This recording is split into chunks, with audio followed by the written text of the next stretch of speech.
The official story is that Elena Rybakina is simply a quiet competitor finding her form in the 2026 season. But the reality behind the scenes at the Brisbane International and heading into Melbourne tells a much darker story of tactical warfare and a Cold War with the front office.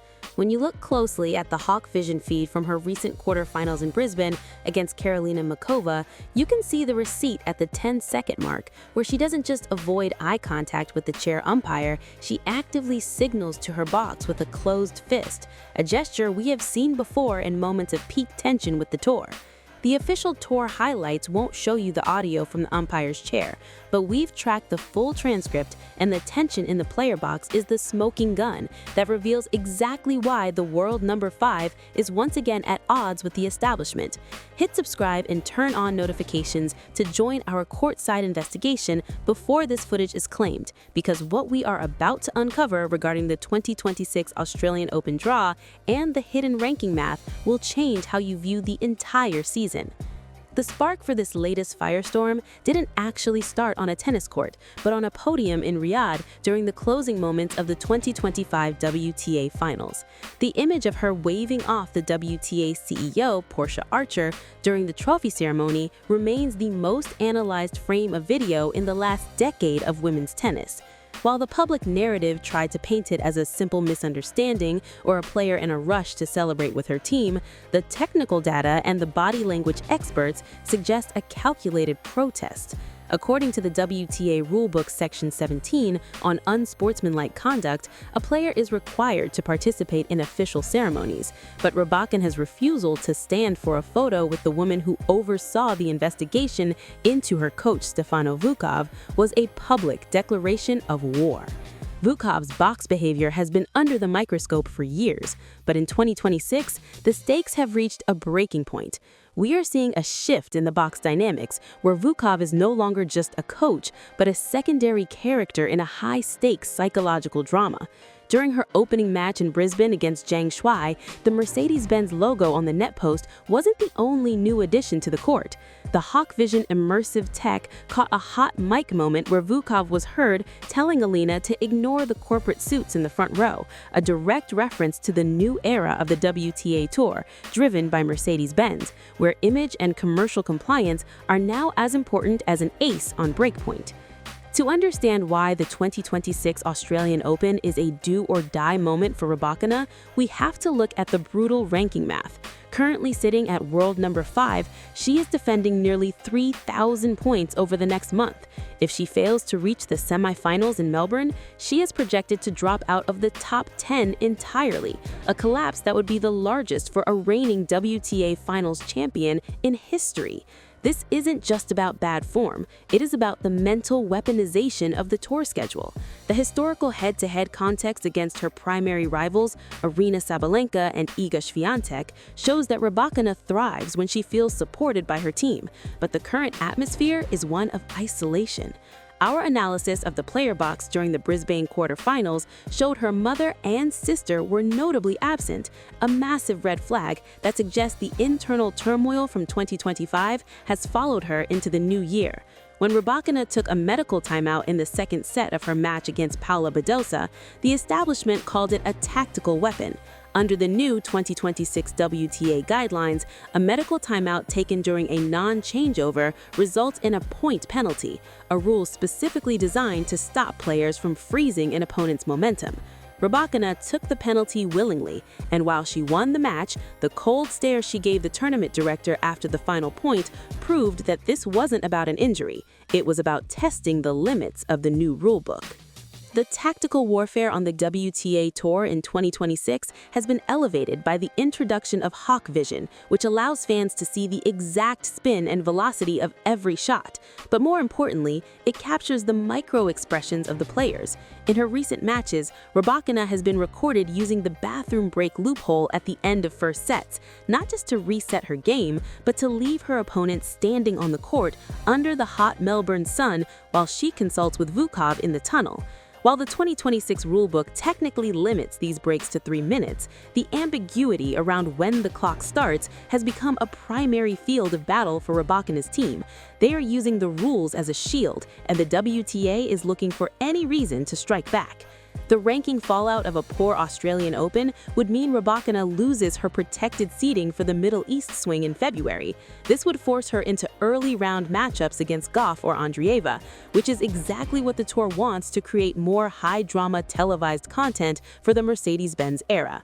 When you analyze the coaching splits that have rocked the tour this year, the fact that Rybakina is still standing by Vukov despite the heavy fines and the 2025 suspension is the ultimate act of defiance. The receipts are clear from the hot mic audio in Riyadh, where Rybakina was heard saying she would rather keep her team than keep the prize money. Considering she walked away with over $5 million from that one tournament, she has the financial leverage to fight the WTA in a way no other player can. The hidden tension behind the polite veneer of the post-match interviews is crumbling. Every time a reporter asks her about her relationship with the front office, she gives a canned response about doing her job. But the Hawkeye traces of her serve tell a different story. Her serve speed in high-pressure moments has actually increased by 4 miles per hour since the controversy began, suggesting she is fueling her game with the anger of being snubbed by the establishment.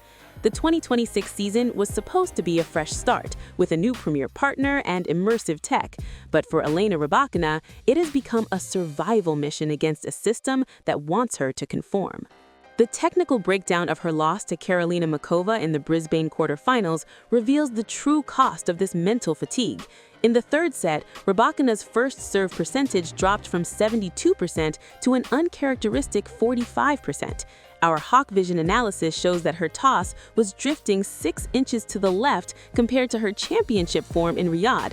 This isn't a mechanical error, it is the physical manifestation of the psychological pressure from the player box. Muchova sensed the blood in the water and exploited the new heat rule to its maximum potential. When the wet bulb globe temperature reached 30.1 degrees, Muchova requested the mandatory 10-minute cooling break after the second set. Rybakina, visibly frustrated, was forced to sit in the shade while her momentum evaporated. Under the new guidelines, players can receive coaching during this break, but with Vukov banned from obtaining an official credential for the Australian Open, Rybakina was left alone with her thoughts. This is the weaponization of bureaucracy at its finest. The WTA knows that by removing Vukov from the official box, they aren't just removing a coach, they are removing her emotional anchor. According to the WTA Rulebook Section 4 concerning coaching accreditation, Vukov's provisional suspension until the end of 2026 is a direct response to alleged code of conduct violations that the tour refuses to fully disclose. This lack of transparency has led to the rigged narrative among the Rybakina fanbase. If the WTA has the proof, why haven't they released the full transcript of the investigation? Instead, they are using a series of procedural hurdles to keep him away from the court. During the Muchova match, Rybakina was seen looking toward the upper stands, where a man in a black hoodie was spotted using hand signals.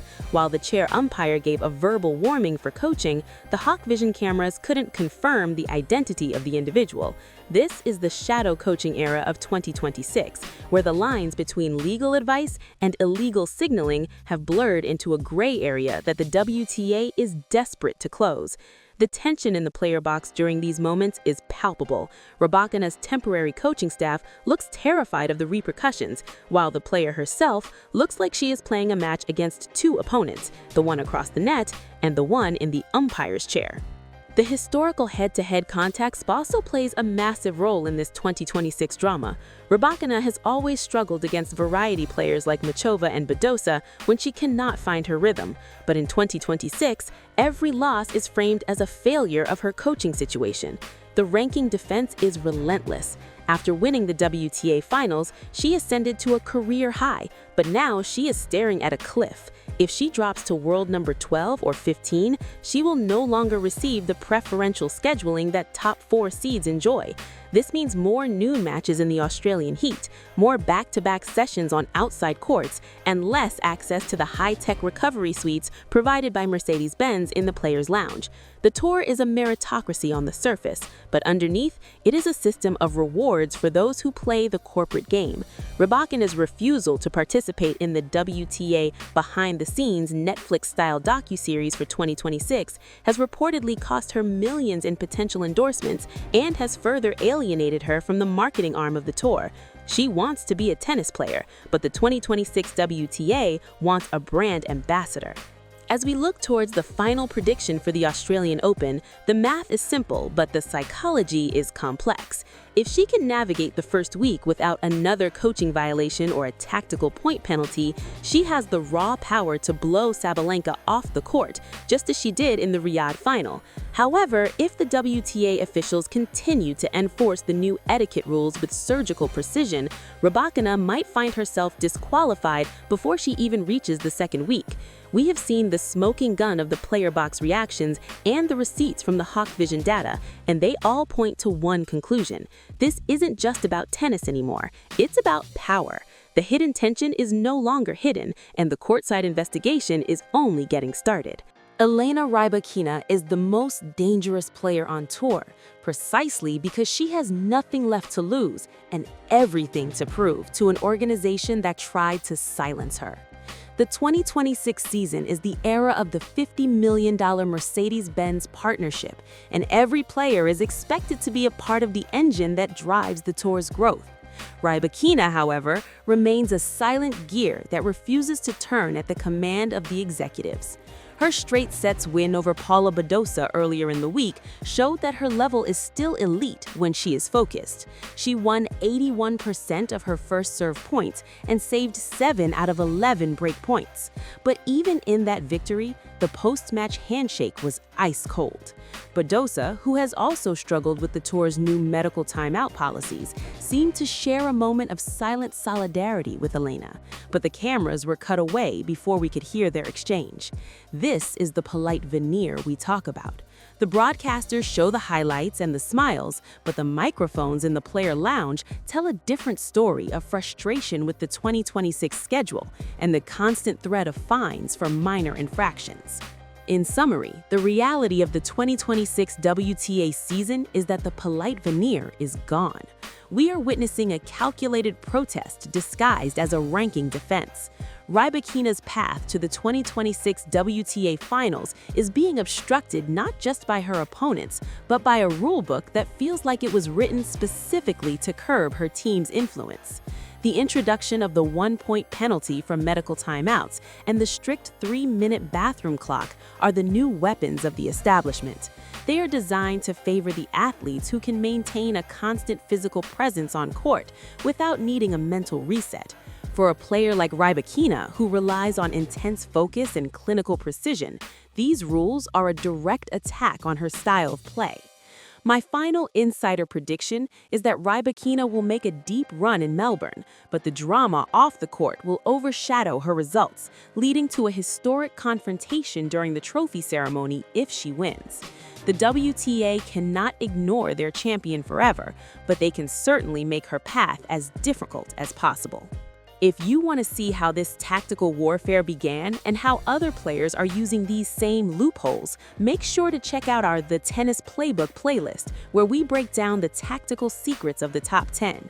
The investigation continues next week as we track the movement in the rankings after the first Grand Slam of the year. The ranking fallout is already beginning to take shape. With Sabalenka winning Brisbane and Swiatek dominating the United Cup, the gap between the top 3 and Rybakina is widening. This isn't just about points, it is about the psychological edge. When Rybakina walks onto the court in Melbourne, she knows that the officials are watching her box for any sign of a black hoodie or a hand signal. She knows that every medical timeout she takes will cost her a point on the scoreboard. This is the 2026 WTA Tour, driven by Mercedes-Benz, where precision is required and rebellion is punished. Whether you see her as a victim of a rigged system or a player who simply refuses to follow the rules, the fact remains that Elena Rybakina is the most compelling story in tennis today.